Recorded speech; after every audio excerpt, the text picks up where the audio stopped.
Oi, gente, boa tarde. Meu nome é Luísa. Hoje eu tô aqui com o professor Ricardo Zantieff e nós vamos falar sobre parada cardiorrespiratória.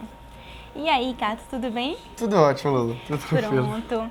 É um assunto muito procurado pelo estudante, né? A gente tem muita dúvida e até depois de formado também gera bastante dúvidas sobre o assunto. E eu queria saber de você, com base na sua prática, o que é que você percebe que são os maiores erros assim durante todo o processo, desde o reconhecimento até a conduta da parada? Falar de PCR sempre é bem legal, né? Porque é um assunto, ele é tão comum quanto importante, né? Acho que mais importante. Não tem uma emergência, mais emergência na medicina do que a parada. Literalmente o paciente está morto, entre a vida e a morte, ali nesse limbo. Então, você saber o que fazer e fazer direito nesse momento é fundamental, velho. Sim. Então é muito bom esse tema, muito bom esse tópico. E eu concordo, tem muita coisa que ainda não tá legal na prática, a gente ainda vê muito erro. Bastante. Acho que o primeiro e principal dos erros vai ser invariavelmente o desconhecimento do protocolo. A gente tem um protocolo baseado no ACLS que é muito bem estabelecido, é um passo a passo, muito certinho.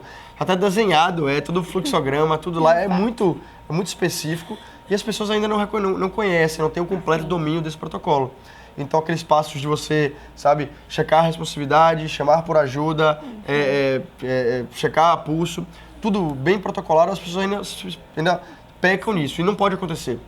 As pessoas têm que conhecer o protocolo, esse é o primeiro e o mais fundamental de todos os passos, sem dúvida.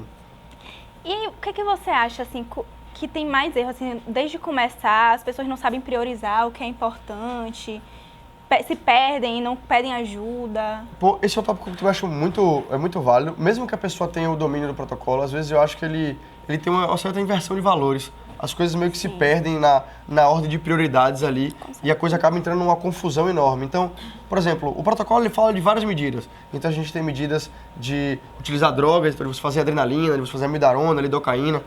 Tudo isso faz parte do protocolo, mas a gente às vezes esquece que o ACLS ele é um protocolo que o nível de evidência das recomendações dele são bem variáveis. E você tem nível de evidências muito fortes lá dentro e muito fracos. A maioria é muito fraco. Mas a gente tem algumas recomendações, duas eu posso ressaltar especificamente, que são extremamente fortes o nível de evidência e extremamente importantes de fazer. E que acaba sendo deixado em segundo plano.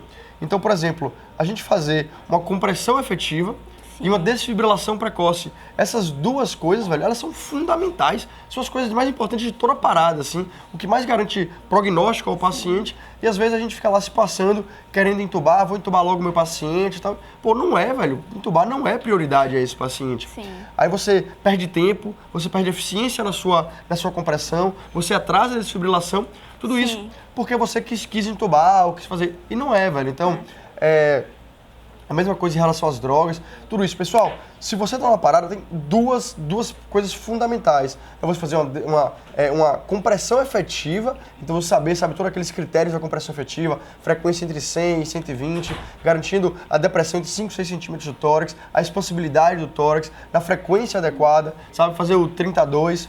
E também uma desfibrilação precoce nos ritmos chocáveis, né? Sendo um AFV e uma ATV, uma fibrilação ventricular e um ataque cardioventricular, a gente tem que desfibrilar direto, de imediato, porque é isso que vai trazer o paciente de volta à circulação espontânea. E deixando o intubar para segundo plano, quando a gente está falando de paradas em AESP, né? Ou assistolia, em que a gente suspeita que seja por causa disso. Mas essa inversão de valores aí acaba acontecendo frequentemente. Sim. Outra coisa que a gente percebe bastante é a desorganização. As pessoas não conseguem identificar um líder, não conseguem realmente dominar, né, coordenar a parada. E aí, o que você dá? Tem uma dica pra gente de como proceder melhor? Velho, isso é outra coisa fundamental que acontece muito. A parada, ela é um protocolo em que o protocolo tem papéis específicos. Cada pessoa tem uma função e existe uma função do líder ali. E ela tem que acontecer, independente de ser feita por um médico, por um estudante, por um residente, pelo professor mais velho, ou até mesmo por um enfermeiro, que pode ser feito. Isso tem que ser bem estipulado, tem que saber quem é o líder, ele tem que se posicionar como tal. Então, o líder, ele não vai, se você vai ser o líder da compressão, da parada. Você não vai ficar comprimindo lá, porque quem está comprimindo não consegue pensar. Você não consegue comprimir e ambuzar e ao mesmo tempo pensar e checar o trabalho dos outros. O líder, a organização da equipe, ela é fundamental. Tem um professor amigo meu, você até conhece, Fernando, ele costuma dizer que a parada, o líder, ele tem que ser o organizador do caos. Então você tá ali, aquela confusão, velho, você tem que parar, delegar as funções, você vai fazer isso, você vai fazer aquilo, você ficar na compressão, não apenas delegar, mas checar o que está acontecendo. Então, você ter a pessoa que vai apenas comprimir, a pessoa que vai apenas ambusar, o outro que vai desfibrilar, ou até se tem pouca gente, velho, não tem equipe para fazer tudo, você como líder, você pode conseguir desfibrilar também, mas não tem como você liderar e comprimir. Não tem como você querer que o cara da compressão fique checando o tempo. Não dá. Então, se a gente for organizar, eu digo aí, a dica que eu tenho tenha uma equipe de no mínimo 4 pessoas para essa parada. E essas 4 pessoas, você vai ter, um vai ficar na compressão, o outro vai ficar na ventilação, esses dois alternando, né? Lembrando sempre de alternar a cada ciclo de 2 minutos para garantir a eficiência da compressão. A gente vai ter a pessoa que vai ficar responsável por fazer as drogas, né? Então ele vai ter que infundir os medicamentos e anotar os tempos, que isso é importante. E o quarto, que vai ser você, o líder, que pode também desfibrilar, checar ritmo. Isso é uma função que dá para englobar. Mas menos do que essas 4 pessoas, cara, começa a ficar bem complicado fazer a parada. E mais do que tudo, manter a organização. Isso é fundamental, velho. A maioria dos erros que eu vejo, assim, apesar de ter o terceiro erro que a gente falou aqui, eu acho que isso é um dos mais importantes. Quando você chega na hora do vamos ver, na hora da prática, que tem médicos formados, que já sabem o protocolo, quando eles pecam, é isso aí. Vira um caos, começa a comprimir, para. Não sei se tem pulso, para, volta. Não, mas vamos comprimir. Aí, então, coisa degringola e vai água abaixo. Viu? E nem são pessoas que não sabem, mas são pessoas que não treinaram, não tiveram essas oportunidades, né? Pô, perfeito, velho. O treinamento é fundamental. Sempre que a gente fala em um protocolo, esse protocolo tem que ser treinado até virar medular, como a gente chama, né? A coisa tem que ir automático. Você não tem que pensar para fazer o protocolo. O protocolo tem que apenas sair. Então, o treinamento constante, a atualização constante é fundamental. E atualização sobre o protocolo até, né? Porque o ACLS, ele é periodicamente atualizado. A gente tem a última atualização dele foi em 2015, né? Mas ele sofre mini atualizações, aí a última foi em 2018, até fez uma pequena alteração aí nas drogas da parada, a mildarona, a lidocaína, meio que estão como equivalentes agora. Isso é um tópico para outra conversa aí. Uma coisa que a gente vê também, gera bastante dúvida, é quando começar e quando parar a parada, né? Quando não começar mais especificamente, né? Isso é uma questão ética bem importante aí, né? Existem algumas recomendações meio a grosso modo, a facão, assim, mas é algo que você tem que ter muita percepção do que está acontecendo. Então não existe uma regra clara, assim, sempre começa, nunca começa.